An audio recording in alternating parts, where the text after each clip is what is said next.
Bienvenue dans Nos liens, l'émission qui repense la relation à soi, aux enfants, aux autres. Je m'appelle Pauline de Mortin et ici, j'échange avec mes invités sur leur histoire, leurs relations et leur création pour répondre à cette question. À chaque étape de la vie, comment améliorer nos interactions sociales ?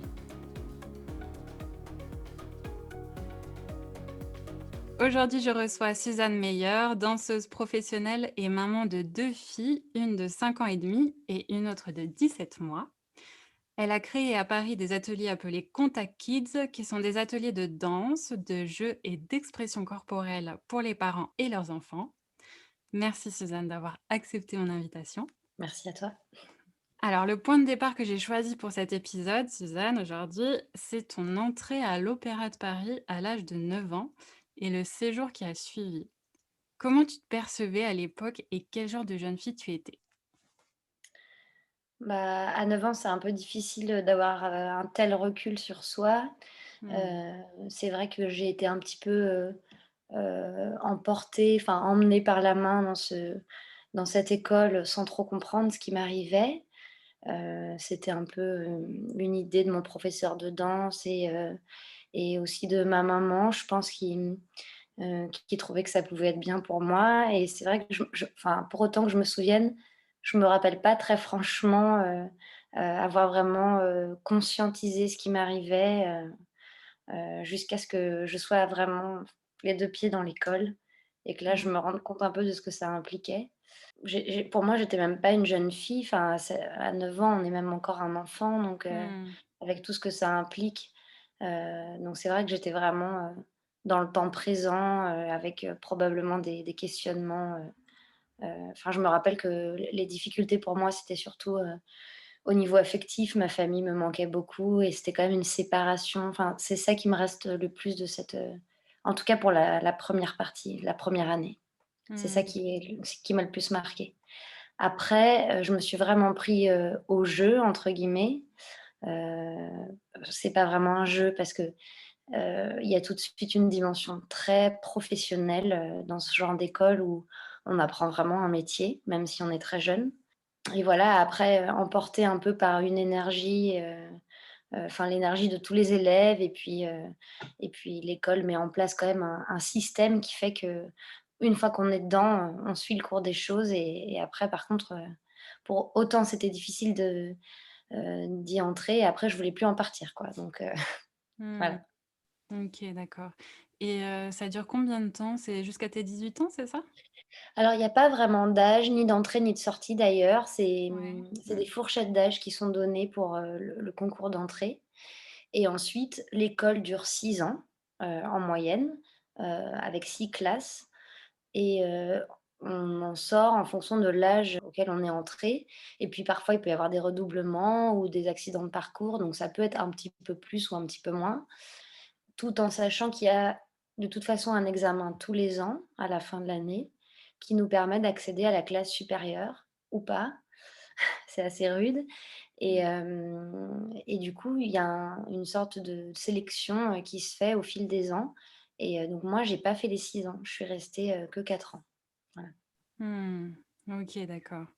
Donc en fait, oui, chaque année, vous êtes un peu, sur, une sorte de sellette où vous pouvez être amené à être, recalés Ouais, et on appelle ça virés, en fait. renvoyer. Renvoyés. Renvoyer, je me Ouais. rappelle très bien du document, c'est écrit: «Exclu de l'école» et oh, il y a son nom, enfin, c'est assez ouais, c'est assez Mmh. sévère quand même comme, méthode, mais bon, Mmh. c'est, heu, c'est un peu une école ancestrale avec, enfin très codifiée, avec un certain nombre d'enjeux et ça fait un peu partie du Oui folklore de cette école, si je peux l'appeler ça comme ça. et de règles, ouais, ouais, ouais. Mmh. Ouais, donc très tôt, en fait, tu as vécu des moments de ouais, de séparation et de peur d'être rejeté aussi ensuite, Oui, bah, en plus, c'est vrai que c'est comme on vit tous avec cette peur-là, en fait, nos amis deviennent en même temps, nos possibles concurrents. Il y a Mmh. une pression qui est assez forte quand même sur la scolarité, l'école, académique et classique, mais sur la scolarité de la danse aussi, quoi. On a des bulletins de notes, enfin, voilà, c'est tout un système qui projette tout de suite, les enfants, face à un stress, auquel normalement on est censé être un peu, préservé, au moins jusqu'à un âge, je sais pas, adolescent ou adulte, quoi.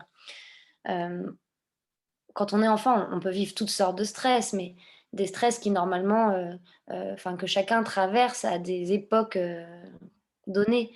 Là, on est vraiment, dans un système qui fait qu'on est confronté à certaines émotions dont on ne devrait pas, être confronté. Voilà. Mmh. Et est-ce que tu penses que ça a généré chez toi, de l'inhibition?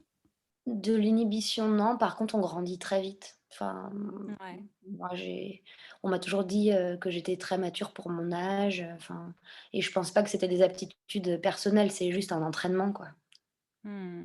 On doit s'occuper de soi tout seul. Enfin, moi, je me rappelle, tout d'un coup, il faut devenir autonome pour faire Mmh. ses devoirs, même pour, faire ses bagages le vendredi soir. Enfin, tout le monde n'est pas en capacité, de faire une valise efficacement à l'âge de 9 ans. Enfin, du coup, voilà, ça on développe des compétences, Mmh, mmh mh. un peu, inattendues. De l'autonomie et tu as appris à travailler aussi, Ouais, ça, c'est clair. De le toute façon, on n'a pas travail. le choix. Mmh. C'est-à-dire que si on n'est pas dans une démarche de travail, cette école, enfin, c'est un échec, tout de suite, quoi. Enfin, soit on rentre dans le moule, soit c'est pas fait pour nous et alors on peut pas y survivre. Enfin, Mmh, mmh mh. il y a pas vraiment de choix, en fait. Mmh mh. Enfin, il y a un choix crucial au départ, c'est on intègre, le truc ou pas et alors on s'en va, quoi. Mais moi, je me rappelle très bien au début, je disais à ma maman que je voulais pas y retourner et cetera. J'ai quand même été un petit peu poussée, à poursuivre et finalement, avec un peu de recul, enfin, on peut se poser la question d'ailleurs en tant que parent, qu'est-ce qu'il faut faire quand son enfant il nous demande d'abandonner en cours de route? Mmh. Jusqu'à quel point on doit le solliciter et essayer de lui montrer qu'aller au bout des choses, c'est bien ou pas? Enfin, à quel moment cette persévérance à tout prix peut devenir néfaste? Enfin, je pense que c'est une vraie question en tant que parent, encore plus quand on a des enfants qui évoluent dans des milieux, un petit peu particuliers comme celui-là. Oui, je me rappelle que mes parents avaient eu une franche, oui, un franc désaccord sur le sujet, parce que mon père, il disait: «Ça suffit quoi, elle a pas envie d'y aller, Mmh.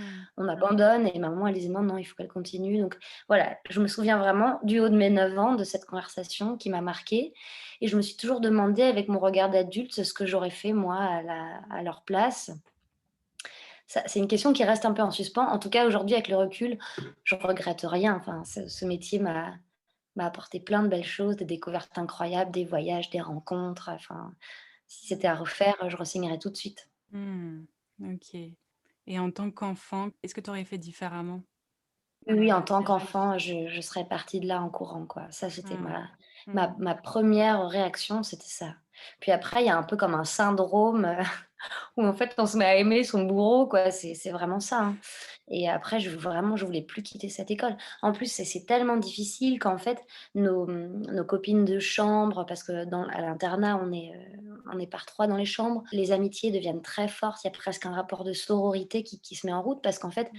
pour pouvoir survivre à toutes les difficultés, en fait les émotions, s'exacerbent et on recompose une famille en fait. Mmh, mmh, mmh, mmh. C'est vrai qu'au bout d'un moment, parfois moi ça a fait l'effet inverse. Parfois j'étais contente de rentrer chez moi, il faut pas dire le contraire, mais j'avais pas envie de quitter mes amis de l'école, quoi. Les rapports s'inversent après. Enfin, en tout cas, c'est ce qui s'est passé pour moi. Mmh. Oui, bah, oui, en fait, tu as été dans un environnement qui t'a demandé de recréer une communauté, pour survivre et Exactement pour créer des liens et et aussi ouais. des points de repère, en fait, Mmh. affectifs, Mmh. émotionnels, donc Exactement. c'est vrai que c'est une période très marquante, je pense de ma vie, j'ai encore des amitiés qui datent de cette époque-là. Bon après comme tout le monde, hein, on a tous des amitiés qui remontent à très loin. Mais c'est vrai qu'on partage un socle commun de difficultés qui noue quand même un lien, assez particulier, je trouve. Mmh. OK. Et ensuite, tu as eu d'autres expériences en danse quand tu es devenue adulte. Hem, Est-ce que, ça a changé des choses pour toi? Quel genre d'expérience tu as eu en danse et est-ce que ça a changé, ton rapport à toi et à ton corps aussi? La danse en général, tu veux dire? Ouais, la danse, ouais.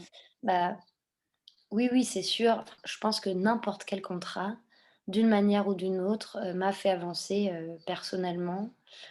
C'est vrai que le fait de travailler avec son corps aussi, c'est le corps est la première, le premier outil de travail. C'est aussi, la première image que les autres perçoivent de nous-mêmes. Avant tout, c'est une barrière, c'est quelque chose de oui, c'est ça, il y a un effet de présentation, mais après le fait que ce soit un outil de travail, on rentre vraiment dans des schémas d'émotions, hypersensibles, en fait.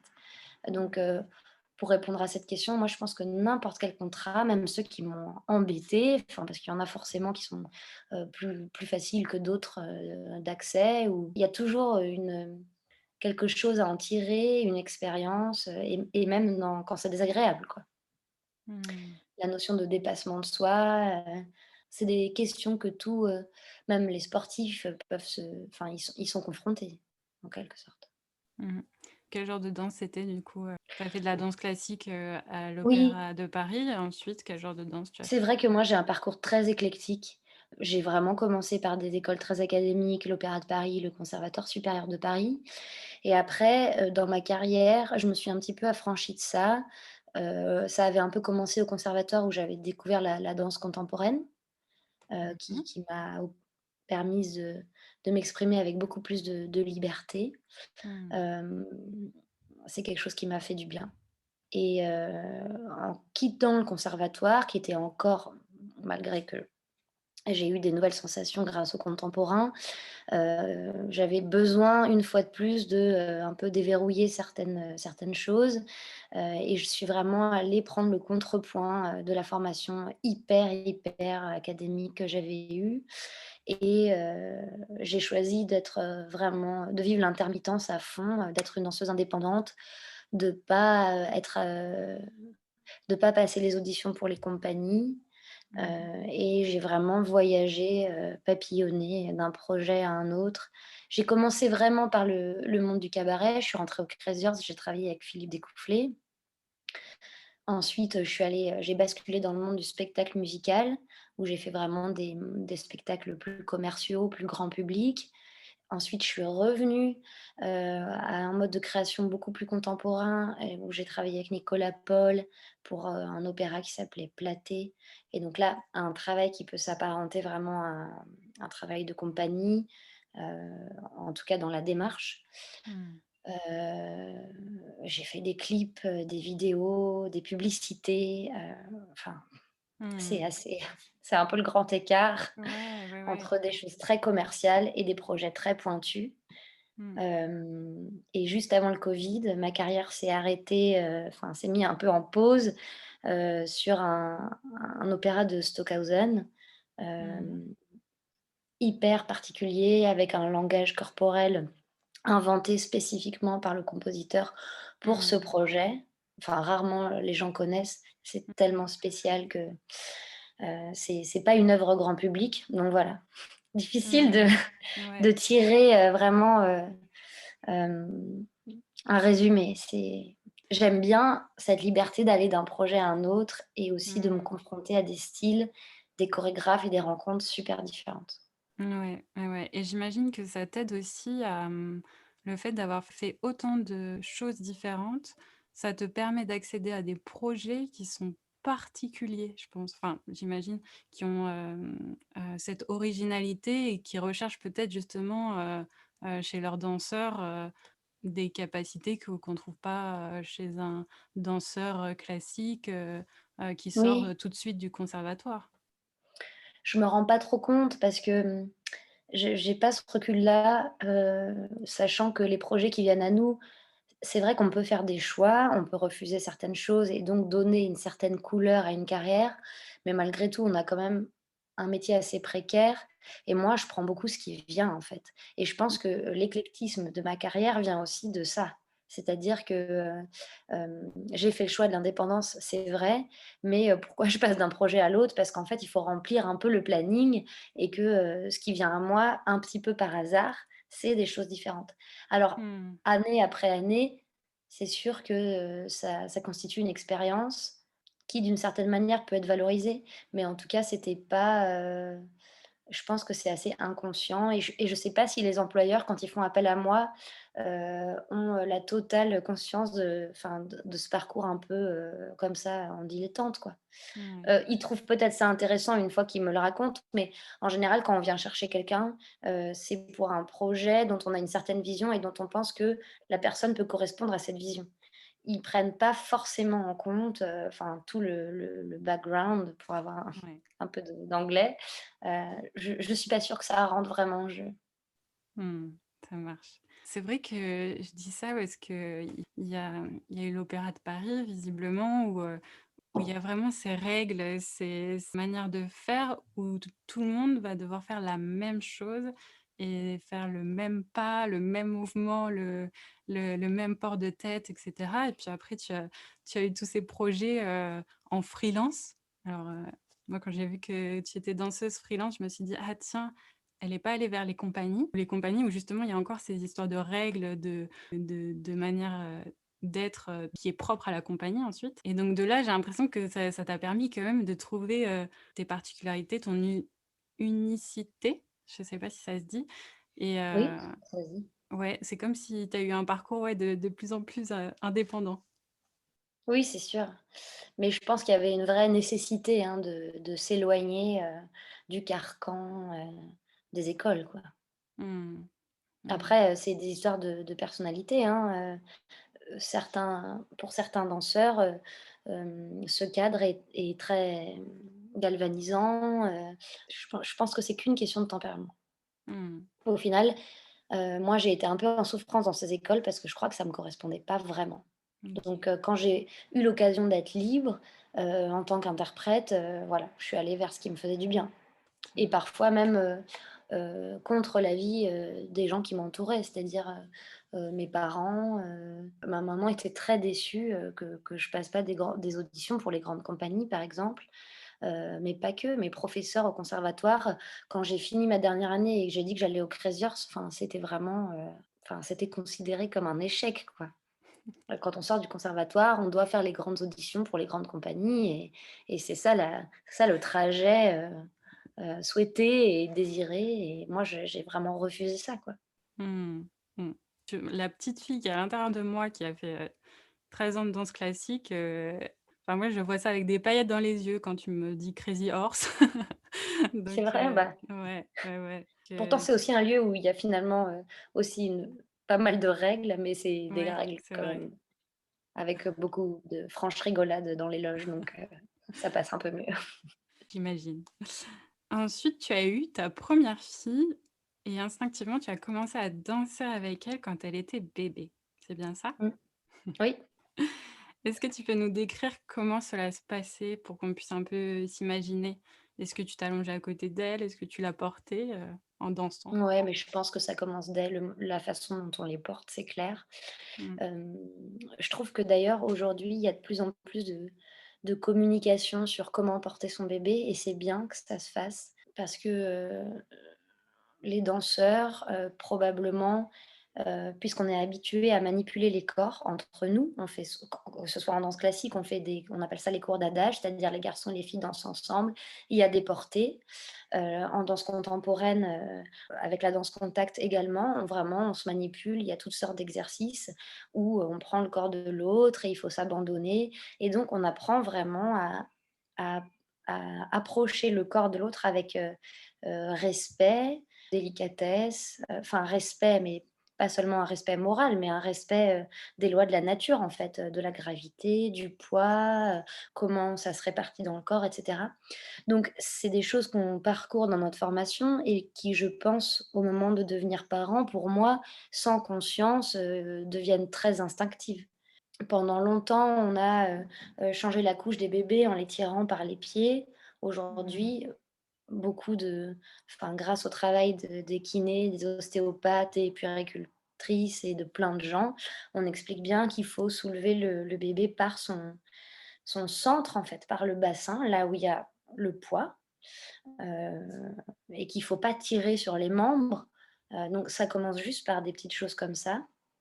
Pareil, quand on soulève son enfant, quand on l'attrape, bon, on savait déjà depuis longtemps qu'il fallait tenir la tête, mais souvent on prend la ceinture scapulaire, c'est-à-dire sous les épaules et Ouais. ça, c'est pas très bon. Donc il faut vraiment mettre une main derrière et une main sous la base et prendre son enfant comme ça. Donc ça, c'est des choses que j'ai fait instinctivement, mais je pense que dès le portage, c'est déjà une forme de mise en mouvement, en fait et de Mmh. respect des du corps de l'autre et du nouveau-né. Hem, je me rappelle, que j'avais une amie qui m'avait fait remarquer ça. Quand je portais Gisèle, je la faisais tourner, en fait. Quand je la prenais de son berceau et que je la remontais vers moi, je faisais vraiment une vrille comme ça et je faisais tout un truc, hem je sais pas pourquoi, il y avait une sorte d'inertie qui se produisait, et elle me l'avait fait, noter et moi je faisais ça, sans y penser, quoi. Mmh. Donc ça, c'est quand elle était tout nouveau-né et puis après, dès que la motricité commence un petit peu à se développer, à se libérer, très rapidement, ça passe par des jeux, Moi, c'est mon langage, le corps, donc j'ai fait tout ça sans vraiment avoir de recul, hein. Là, je le raconte comme si ça avait été le fruit d'une démarche, mais Ouais. vraiment, c'était très spontané, quoi, Mmh. très spontané. Chez moi, il y a toujours de la musique et donc il y a toujours une mise en mouvement, heu, même pour débarrasser la table, je m'amusais, à prendre l'assiette d'une manière, pas «quotidienne» entre guillemets donc elle a vraiment grandi avec ça, ça la faisait rire, on s'amusait et plus l'enfant grandit, plus il comprend, plus il peut rationaliser ou pas d'ailleurs. Plus on peut s'exprimer, avec le corps. Ce qui est très intéressant chez les enfants, c'est qu'eux, ils sont pas du tout inhibés. C'est-à-dire là où nous, on a toutes, les règles, de la bienséance, du regard de l'autre, de la politesse et cetera qui sont venus vraiment nous bloquer, les enfants, eux, tout passe par le corps. Toutes leurs émotions, leur premier langage, c'est celui du corps. Mmh. Donc c'est assez intéressant, de voir comment on peut communiquer à travers ça. D'ailleurs, la langue des signes pour les bébés fait son grand retour depuis quelques années et ça marche du Ouais. tonnerre. Enfin, j'ai pas eu l'occasion de le tester avec ma première fille, parce que j'étais pas très renseignée sur le sujet, mais du coup, je l'ai fait avec la deuxième. Et c'est fou de voir à quel point ils reproduisent des gestes avant même de pouvoir parler et puis nous, on a l'impression qu'ils peuvent pas penser, mais en fait, bien sûr que oui. Enfin, Mmh. c'est intéressant de voir à quel point le corps peut vraiment être, vecteur de communication dès le Mmh. plus jeune âge et à 9 mois, ils sont capables de reproduire un signe, heu, mais finalement, bien plus jeunes, ils sont déjà dans un certain langage des signes non codifié.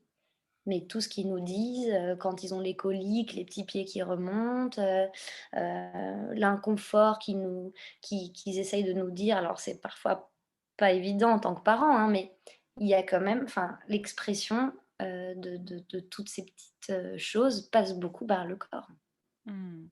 Au tout départ, ce sont que des réflexes, donc les 3 premiers mois, puis très vite, ça devient, volontaire et on peut continuer à avoir, ces choses qui reviennent, comme tu dis, les pieds qui remontent, sur le ventre, la manière dont leurs yeux, s'abaissent quand ils commencent à être fatigués, que des petites choses Oui. comme ça qui sont Il y a visibles. plein de choses et encore moi je suis pas formée techniquement à tout ça, mais Mmh. un ostéopathe ou un psychomotricien, pourrait, parler de ça, enfin pendant de longues minutes et moi j'ai vraiment eu une approche, très instinctive et spontanée parce que je suis danseuse. J'ai pas tout l'aspect technique, et cognitif, enfin du lien, entre le corps, et le développement du cerveau du bébé et cetera. Mais il y a plein de podcasts là-dessus, c'est assez passionnant. Avec ta plus grande et peut-être ta petite aussi, est-ce que tu as vu des réponses corporelles quand toi tu dansais? Est-ce qu'il y Ah oui, a il oui, y a eu, des dialogues qui se sont installés à ce ouais, c'est clair. Alors c'est du coup, je suis désolée, c'est un petit peu plus frais pour la deuxième puisque ça vient c'est le résumé là de nos derniers mois. On a beaucoup fait ce jeu-là, quand bah, oui, donc c'était à l'automne, donc elle avait pas 1 an, où, elle avait un petit œuf, enfin un genre de maracas quoi. Mmh, Enfin, elle le secouait et ouais. moi du coup, je répondais en dansant et dès Mmh. qu'elle s'arrêtait, je m'arrêtais. Mmh. et ça la faisait mourir de rire. Mmh. Donc voilà, tout de suite, on peut créer une connexion entre, heu, rapport au bruit, à une pulsation, une expression corporelle et elle, elle faisait vraiment le lien parce qu'en fait, elle recommençait, elle s'arrêtait, enfin, on jouait comme ça, on faisait vraiment, ce jeu du stop musique, quoi, Mmh mh, mmh. sauf qu'elle était active. Mmh mh. Qu'elle apprenait, qu'elle interagissait avec son environnement et qu'elle pouvait avoir un contrôle sur son environnement et qu'elle pouvait, Elle converser a avec ça. exactement, c'était une vraie conversation. Elle a tout de suite compris que son geste avait une conséquence et ça la faisait rire. Voilà, aujourd'hui, maintenant, on fait le jeu dans l'autre sens. Puisqu'elle est debout, Mmh. qu'elle a sa motricité qui lui permet, donc ça marche un peu moins bien. C'est-à-dire quand moi je m'arrête, parfois elle continue un peu, mais elle a compris, quoi. Mmh. C'est ça. Avant la pandémie, quand j'ai testé quelques ateliers de danse, parents-bébés, c'est mon but de permettre aux parents de retrouver, vraiment ce langage, instinctif, corporel, ce mouvement, auprès du bébé, déjà en se connectant à tous nos sens, en écoutant, en regardant, en sentant, les appuis, en observant les appuis du bébé. Je pense que si les parents veulent, se connecter à leur bébé, ils sont obligés de passer, par ce langage-là plus instinctif. Le retrouver, ouais. Ouais, je rebondis sur ce que tu dis. En fait, en fonction des personnalités, c'est plus ou moins facile. Mmh. Il y a une question de réelle conscience à vouloir être dans son corps.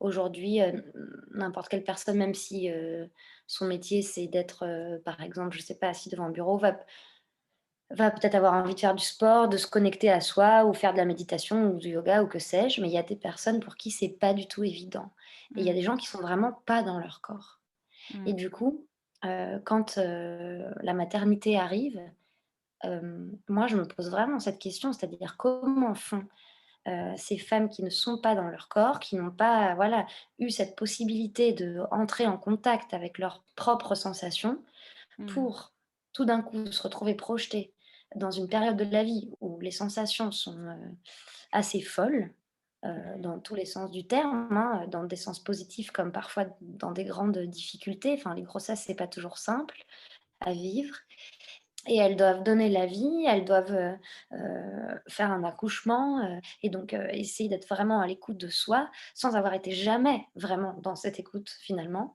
et après en fait ça se poursuit avec, la petite enfance. C'est-à-dire, il y a certains parents qui ont réellement besoin d'être accompagnés et qui ont réellement besoin d'outils pour se connecter physiquement à leurs enfants et en plus, moi ce que j'ai noté en faisant mes ateliers, c'est que ça fait du bien à tout le monde. Ça fait Mmh. du bien aux parents et aux enfants. Mmh. Les parents sont de plus en plus vraiment impliqués dans leur, parentalité. Les papas, on a de la chance, prennent de plus en plus de temps dans leur planning, pour aussi, profiter de leurs enfants. C'est plus comme il y a 50 ans. Mais c'est vrai que ça passe toujours par, des choses qu'on intellectualise, en fait, naturellement, puisqu'on a des cerveaux d'adultes. Et donc leur proposer de passer par le corps, de passer par des petits exercices comme ce que tu disais, se connecter à ses appuis, se connecter à l'espace, comprendre comment le bébé va bouger, comment on peut lui répondre, qu'est-ce qu'on peut, inciter. C'est passionnant. C'est passionnant et c'est passionnant à vivre, à diriger et aussi de voir quelle résonance ça a dans le quotidien après. Et justement, on va parler de ces ateliers, Contact Kids. Donc toi, tu as Oui. découvert ces ateliers, lors d'un voyage en Italie. Est-ce que Tout tu à peux fait. nous raconter cette rencontre, cette première fois où tu as vu un atelier et qu'est-ce que tu as ressenti ce jour-là? C'était donc, en Italie effectivement. Moi, j'ai mon compagnon qui est italien, donc on va là-bas régulièrement et puis j'ai eu l'occasion, voilà, de tomber sur, cet atelier, qui était fait par, une danseuse, à Trento, qui s'appelle Natasha Belsito. Enfin, Gisèle n'avait pas du tout l'âge requis pour participer à cet atelier, mais comme j'ai été assez curieuse, je lui ai demandé de pouvoir, observer le cours. Et donc j'y suis allée quand même avec Gisèle, puisqu'on était en vacances, donc j'avais pas de mode de garde et cetera. Heu, je sais pas pourquoi j'ai pensé qu'elle allait pouvoir être spectatrice d'un atelier de 45 minutes. Elle n'a cessé pendant tout l'atelier de ramper et d'essayer d'aller rejoindre les autres enfants qui étaient plus grands. Mmh. Hem, Par chance pour moi, elle marchait pas encore, donc je pouvais facilement la retenir. Hem, mais c'est vrai que c'était effectivement une grande émotion. Hem, j'ai été complètement bouleversée par ce que j'ai vu. J'ai vraiment eu des larmes en voyant, des parents se mettre dans des situations étonnantes, inattendues, parfois grotesques, jouer le jeu de ces ateliers, hem et je me rappelle surtout des enfants, des rires des enfants en fait qui, eux aussi sont surpris de voir leurs parents se mettre dans ces états-là, parce que c'est pas forcément quelque chose qu'on a le temps de faire à la maison. On est là entre le bain, le dîner, le dodo. OK, on va prendre un livre parce qu'on sait que c'est bien de lire des histoires, mais c'est pas forcé se mettre à 4 pattes ou les pieds de la tête en bas, c'est pas forcément quelque chose qui prend place dans le quotidien. Alors, Mmh. parfois oui, chez certaines familles ou surtout avec les papas d'ailleurs qui aiment bien, le divertissement, c'est un peu, le jeu des chatouilles qui va un peu dégénérer quoi, où on fait les fous. Seulement dans Contact Kids, bien sûr, il y a une approche pédagogique, hem très, très belle déjà, et donc il va plus loin que juste, se faire, rire. Mmh. Et c'est vrai que j'ai été vraiment époustouflée de voir, pour moi c'était un spectacle. Mmh. C'était un spectacle, mais un spectacle hyper sensoriel. J'aurais pu rester là des heures, bon ça dure pas très longtemps parce que la capacité de concentration, des enfants, à cet âge-là est assez courte donc c'est un cycle de 45 minutes. Mais j'étais vraiment, époustouflée. Du coup, rapidement, je suis allée discuter avec l'enseignante à la fin du cours. À la base, quand je suis rentrée à Paris, j'ai cherché des cours à Paris pour pouvoir y aller avec Gisèle et j'ai trouvé Mmh. personne qui le faisait Mmh. et de ce fait, je me suis dit: «Bah, j'ai vraiment envie que ça existe, j'ai vraiment envie d'expérimenter ça avec ma fille». Du coup, j'ai rappelé, Natacha. Et de là, tu as fait la formation avec Itai, c'est ça? Tout à fait.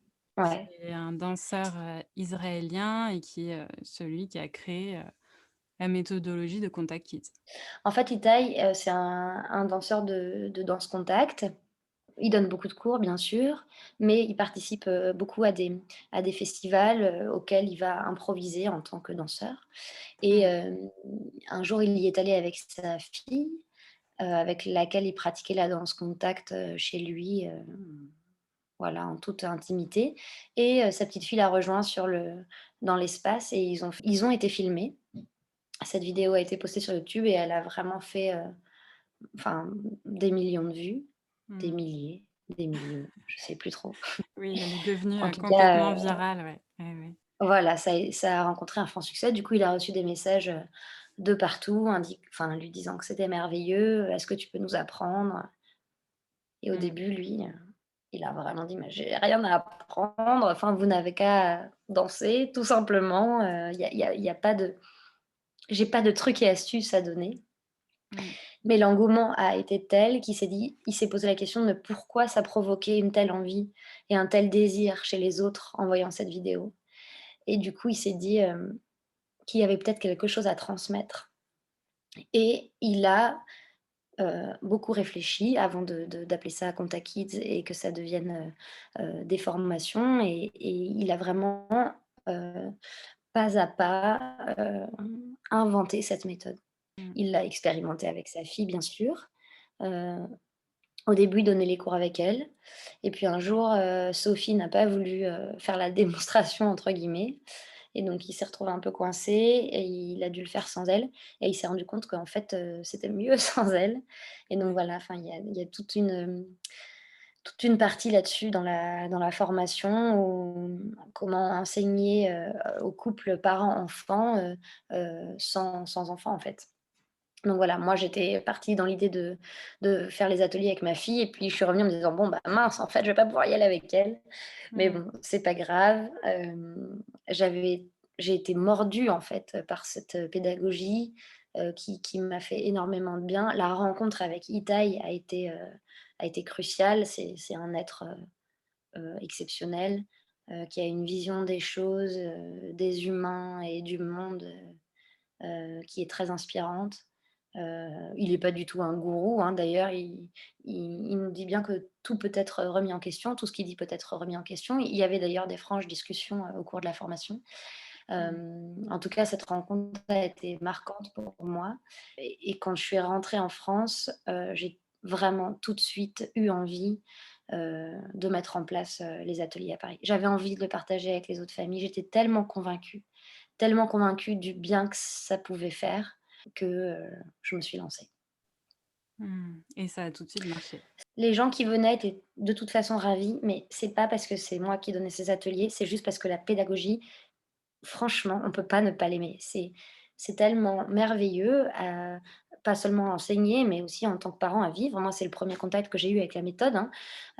Ça ne peut que marcher. Ça s'adresse aussi aux enfants qui ont entre 2 et 4 ans. C'est une période de leur vie qui est assez intense, pour eux et pour les parents, où il y a pas beaucoup d'activités qui sont proposées pour cette tranche d'âge.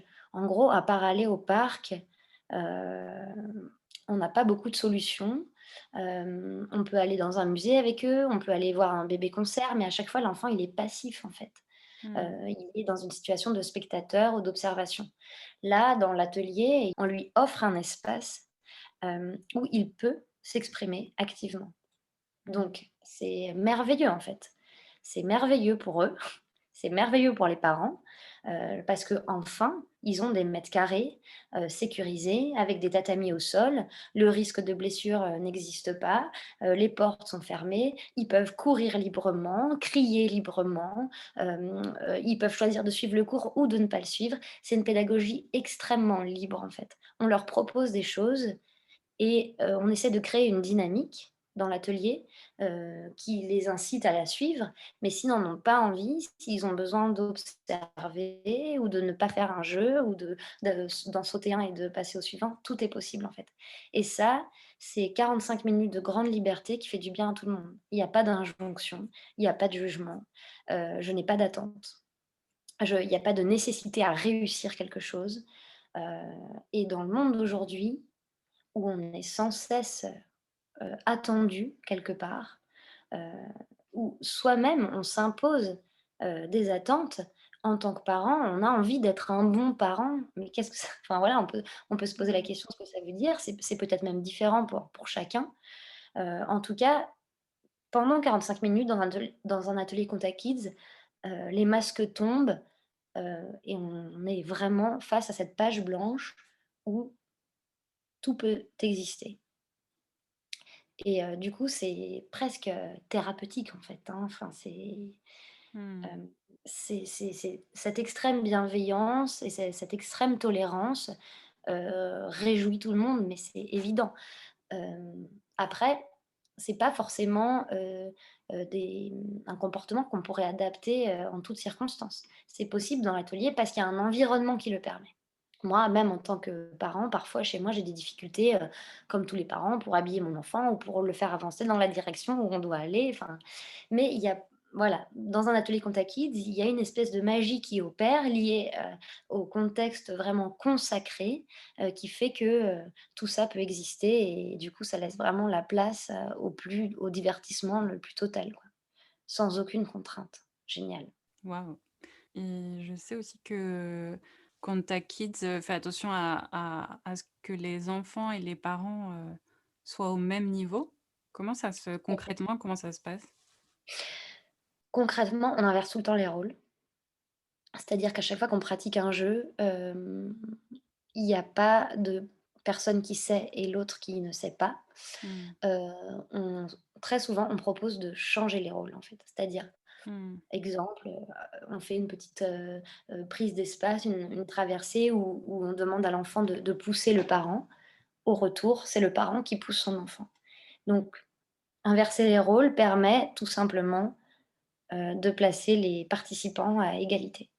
Bien sûr, le parent va un peu plus porter, un peu plus soutenir le poids de son enfant, mais enfin, parfois, on inverse des rôles dans des situations qui pourraient paraître complètement incongrues et en fait, c'est carrément possible. Mais aussi dans la façon de s'adresser à son auditoire, moi, j'adopte vraiment un regard assez identique, aux parents et aux enfants. Dans le sens où, je ne fais pas un cours, j'utilise pas forcément d'images, par exemple, comme il peut y avoir parfois dans les cours de danse ou quand on va s'échauffer, on dit qu'on attrape les nuages ou enfin voilà.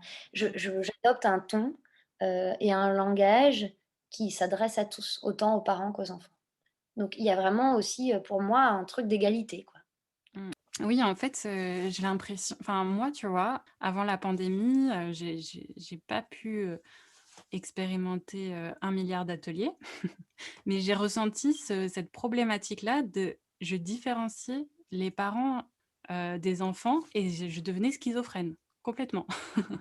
Parce que justement, j'arrivais pas enfin là, maintenant que tu dis, beh, tout le monde est au même niveau et on s'adresse à tout le monde, voilà, tout le monde est un être humain et jouons ensemble et tu vois, j'avais pas cette pensée-là dans ma tête. Justement, je me disais: «Oh mince, il y a les besoins des parents, il y a les besoins des enfants, c'est différent», et j'arrivais pas à gérer ça, parfois. Donc ouais, c'est très intéressant et je trouve ça vraiment génial, de pouvoir, vraiment dire à tout le monde: «Bah, vous êtes capables». À la fois les parents, j'imagine que ça leur permet de se dire: «OK, je suis capable d'expérimenter d'autres choses, d'aller chercher, j'ai d'autres choix d'action, d'interagir avec, mon enfant, j'ai d'autres choix, d'expression, d'exprimer mes émotions, que, la personne que je suis tous les jours, avec, le train de vie, de tous les jours, qui me laisse dans un tout petit espace là. J'ai beaucoup plus de choix et à la fois, cet enfant qui se dit: «Oh waouh, je suis capable de faire, comme mon parent, je suis capable de faire comme les adultes, j'ai assez de force Oui, pour le surtout pousser, le tirer» et cetera. Oui. avec les adultes surtout. Mmh. En Mmh. fait, ce qui se passe quand on joue avec son enfant, c'est qu'on garde toujours notre position d'adulte, en fait. Hem, Là, dans Contact carrément, on se met au même niveau qu'eux, mais même au niveau pas seulement, métaphorique, mais au même niveau dans l'espace, quoi. Mmh. Les enfants, ils passent leur vie à nous regarder, vers le haut parce qu'on est plus grand qu'eux, heu Mmh. et là, les papas et les mamans, ils se mettent à 4 pattes, ils s'allongent, et du coup, ça fait du bien aux enfants. C'est pas, en fait, c'est pas enfin, du coup, je te reprends un petit peu, c'est pas les enfants qui font comme les parents, c'est Mmh. les enfants qui font avec les parents et les parents qui font avec les enfants. Mmh. Ouais. Ça me rappelle, quand j'avais travaillé en crèche aussi, parfois je faisais des ateliers avec les enfants et je me souviens de leur regard à chaque fois que je me mettais à danser, à improviser, à me mettre à leur hauteur et c'était trop drôle parce que, il y a pas besoin d'être, un enfant de danseur pour, aimer le mouvement, Mais c'est sûr. il y avait vraiment des enfants, hem, qui étaient toujours, très bien habillés, enfin très toujours propres sur eux, bien coiffés et tout et puis, en même temps, ils se mettaient à faire des positions de danse, improbables et c'était trop chouette d'avoir, ouais, ces Avec quel conversations-là âge? avec, les groupes. Ils avaient 3 ans. Mmh. À ces âges-là, c'est clair qu'ils sont eux, ils sont clairement dans leur corps. Ils n'ont pas d'autre choix. Ils n'ont pas en enfin, à 3 ans, ils ont déjà à disposition, pas mal de mots, mais leur cerveau ne leur permet pas encore, d'en maîtriser vraiment, et de tirer des ficelles. Donc eux, ils n'ont pas d'autre choix que d'être dans leur corps et Mmh. donc le rapport, au mouvement et à la musique aussi, chez les très jeunes enfants comme ça, c'est hyper instinctif en fait, hein. Mmh. Il y a pas du tout de d'inhibition. Mmh. C'est pour ça d'ailleurs qu'ils ont besoin de courir, de se défouler, de monter, de grimper, de s'accrocher, d'ouvrir les placards, que nous on passe leur temps à leur dire: «Non, non, attention, attention, tu vas tomber, non, ça c'est dangereux». Donc en fait, bon, bien sûr, il y a une nécessité de sécurité, mais c'est pour ça que c'est bien qu'ils aient des lieux, où ils puissent, s'exprimer. Donc nous, dans notre société, on a développé le parc de jeux pour ça, en extérieur, donc c'est super.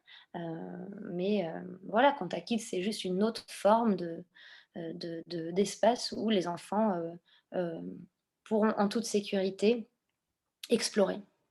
Mmh. Mmh. Et je crois aussi que Kitaï parle de chaos, d'accepter, le chaos dans les ateliers. Ça te parle, toi? Ouais. Oui, oui, carrément, il y a des moments très sonores. Heu, il y a des ateliers qui marchent d'ailleurs mieux que d'autres, en fait, tout simplement parce qu'il y a une synergie qui se crée dans le groupe, hein. Parfois, Mmh. il y a des groupes, où, il va y avoir Mmh. hem, des résistances de la part d'enfants ou aussi de la part des parents. Donc c'est une forme de chaos.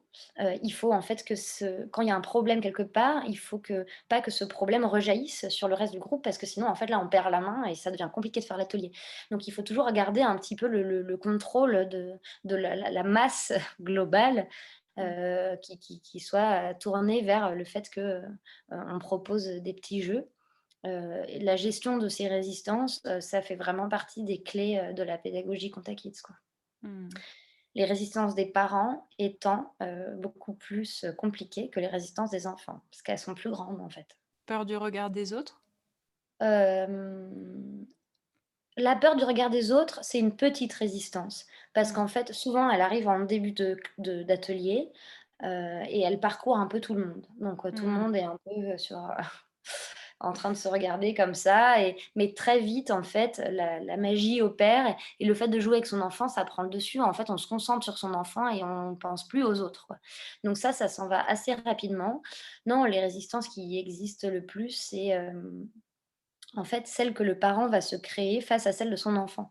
Par exemple typique, un enfant veut pas participer et Mmh. le parent, soit va le pousser et va lui dire: «Allez, allez, tu viens, ci, ça». En fait, c'est naturel, hein, on fait toujours ça, hein. Ouais, ouais. C'est pas du tout un jugement, hein, quand je raconte cette anecdote. Ou alors au contraire, le parent risque de s'arrêter complètement et de dire: «Ah bah non, il veut pas, donc moi non plus. Je peux pas le faire, il veut pas». Mmh. Et donc dans les ateliers de Contact Kids, la pédagogie demande aux parents, donc là par contre on s'adresse vraiment aux parents, exclusivement, d'être toujours participants. C'est-à-dire même si l'enfant présente, une résistance, en général elle est temporaire, et on demande aux parents de quand même faire l'atelier, de continuer à faire comme si. Et en fait, très souvent, l'enfant, au bout d'un moment, il nous rejoint. Et parfois, ça va pas prendre 5 ou 10 minutes, parfois ça peut prendre 30 minutes, parfois ça peut prendre un atelier complet où l'enfant, il va regarder et il va se mettre dans un coin et il va pas faire. Et ça, Mmh. c'est super dur en tant que parent parce que nous, bah, déjà, on a payé. On se dit que si l'enfant, il fait pas, ça sert à rien. Mmh. Et puis, on a fait le déplacement, on a envie qu'il participe. Mais en fait, c'est là où il faut expliquer aux parents que ne pas faire, c'est aussi une façon de participer. Mmh. Peut-être que cet enfant-là, ce jour-là, il y avait à l'intérieur de lui des choses qui se jouaient, où il avait besoin d'être observateur et pas participant. Mmh. Hem et donc ça, c'est enfin l'obligation de résultat, l'obligation de performance, l'obligation de profiter, c'est vraiment la plus grande résistance chez les parents, quoi. Donc c'est celle-là qu'il faut gérer le plus. Mmh. OK, super intéressant. Est-ce que tu as une anecdote à raconter, dans un de tes ateliers qui t'a beaucoup touchée? Hem, oui, j'ai un jour un enfant, hyperactif qui est venu, et qui criait énormément et sa maman était très gênée. Elle était Mmh. vraiment déstabilisée, enfin, elle se sentait pas bien, Mmh. et j'ai essayé le plus possible, de la rassurer, de lui dire qu'il y avait aucun problème, que c'était justement tout ce que je viens de vous décrire, un espace de grande liberté.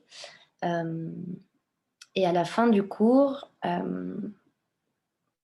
pardon, je ne devrais pas dire du cours, à la fin de l'atelier, hem, je lui ai parlé, je lui ai dit que, j'avais senti que c'était pas simple pour elle et je lui ai vraiment suggéré de revenir, de faire une deuxième expérience Mmh. et elle est jamais revenue. Je pense que ça avait été trop dur pour elle, en fait. Elle assumait pas, les cris de son enfant, C'est vrai qu'il criait beaucoup et malgré toute la bienveillance que moi je pouvais essayer de lui communiquer et aussi celle des autres parents, hein, parce que d'ailleurs autour de nous, les gens étaient plutôt tranquilles. Sa résistance à elle était trop forte en fait et elle est jamais revenue. Alors, est-ce que c'est parce que la pédagogie lui a pas parlé ou est-ce que c'est parce qu'elle a très, très mal vécu l'atelier, tout ça? Je le saurais jamais vraiment. Mais moi, j'aurais adoré qu'elle revienne. Parce que je suis certaine qu'au fil du temps, ça leur aurait fait du bien à tous les 2. Le fait de répéter l'atelier, d'y revenir, ça peut vraiment être, une solution et permettre une évolution, en fait. Parce que Mmh. le problème à Paris, c'est que les gens viennent, participer à quelque chose, de manière, sporadiquement. Ce week-end, ils vont faire ça et le week-end prochain, ils vont aller faire une expo et ainsi de suite. Enfin, ils varient énormément parce qu'il y a aussi une variété très grande dans les offres. Mmh. Normalement, la pédagogie compte acquise, elle prévoit un cycle d'ateliers sur 3 mois. Mmh. Donc entre, 10 à 12 ateliers. Pourquoi elle préconise ça? Parce qu'en fait, il y a une évolution d'un atelier à l'autre. L'enfant acquiert, certaines compétences en même temps qu'il grandit, en même temps qu'il vit les ateliers. Il peut travailler sur sa confiance en lui, sur la confiance qu'il va accorder à son parent, la confiance qu'il va accorder à la personne qui mène l'atelier et donc forcément, comme toute expérience, si elle s'inscrit un petit peu dans le temps, on peut tout de suite observer une évolution. Il y a certaines familles qui ont compris tout de suite l'intérêt et qui sont revenues plusieurs fois. Donc, pour eux, j'ai pu observer, et expérimenter une évolution. Mais après, Mmh. voilà, c'était libre à chacun. Il y a pas de nécessité de revenir quand je fais un atelier. Et c'est vrai que cette dame, j'aurais aimé qu'elle revienne. J'aurais aimé qu'elle revienne surtout pour elle, en fait, pour qu'elle puisse Mmh. avoir, à un moment accéder au bien que pourrait lui faire, ce type d'expérience Mmh. et aussi à son enfant. Mmh. Bah, écoute, cette dernière question, heu, qu'est-ce qui te permet, toi, aujourd'hui, d'être, connectée avec tes filles? C'est une vaste question. Je pense qu'en plus la réponse n'est pas la même en raison de leur différence d'âge. Avec Anita, ma deuxième fille, je suis en plus encore en train de l'allaiter donc heu, notre communication, notre connexion, passe encore beaucoup par ce lien-là, bien que ce soit pas un unique lien possible, hein, mais c'est vrai qu'on a eu l'occasion de faire cet allaitement un peu long.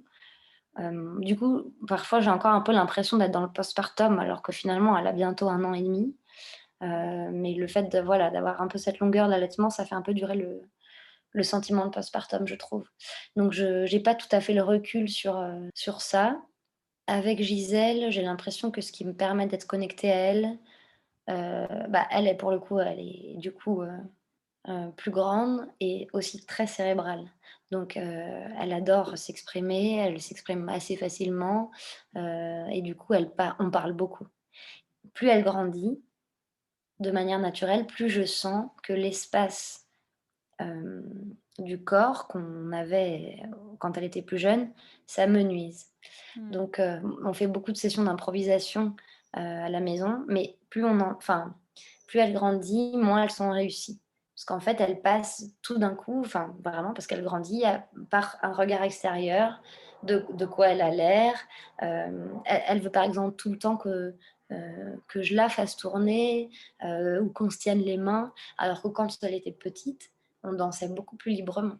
On dansait pas seulement avec les mains, Mmh. heu, parfois c'était elle qui initiait le mouvement, hem, elle acceptait beaucoup plus, la variété de propositions. Elle était beaucoup plus libre, en fait. Donc c'est intéressant de voir comment le fait de grandir peut inhiber, vraiment le mouvement et aussi le rapport au corps.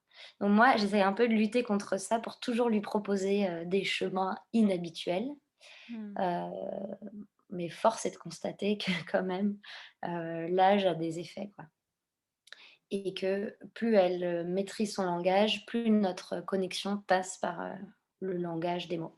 Mmh. En revanche, je sais que notre expérience de Contact Kids constitue une base sensorielle solide. Même si aujourd'hui le vecteur principal, ça va être les mots, À n'importe quel moment, situation difficile, nervosité, difficulté, émotionnelle, quoi que ce soit, on arrive très facilement à reconvoquer, ce rapport corporel. Voilà, pour moi, je le propose toujours, c'est une évidence, c'est naturel et je pense qu'elle y trouve du réconfort. Mmh. C'est là si besoin. Exactement. OK, bah, merci beaucoup pour, cette interview, c'était très intéressant. Je Oh, moi mettrai aussi. le site internet de Contact Kids Paris, dans la barre de description Oui, et puis on a parlé aussi de cette vidéo de d'Itai et de sa fille Sophie oui, qui ouais. effectivement est devenue virale.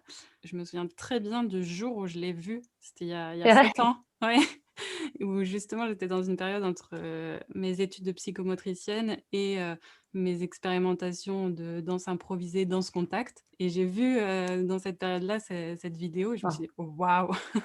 Ça Le réunit son le son de la vidéo est hyper intéressant. oui, ouais, bah, Parce les qu'en fait, les Sophie, révélations. elle rigole, à des moments précis, Mmh. enfin, des moments précis qui sont pas très précis pour elle, mais elle rigole toujours au même moment et Mmh. enfin, je trouve qu'il faut vraiment la regarder avec le son. Ouais, je la partagerai aussi, sur les réseaux sociaux. Merci Suzanne. Merci à toi. Merci d'avoir écouté cet épisode. Retrouvez nos liens sur votre réseau social préféré, Facebook, Instagram, Twitter ou encore Clubhouse. Et on se retrouve au prochain épisode. À très bientôt.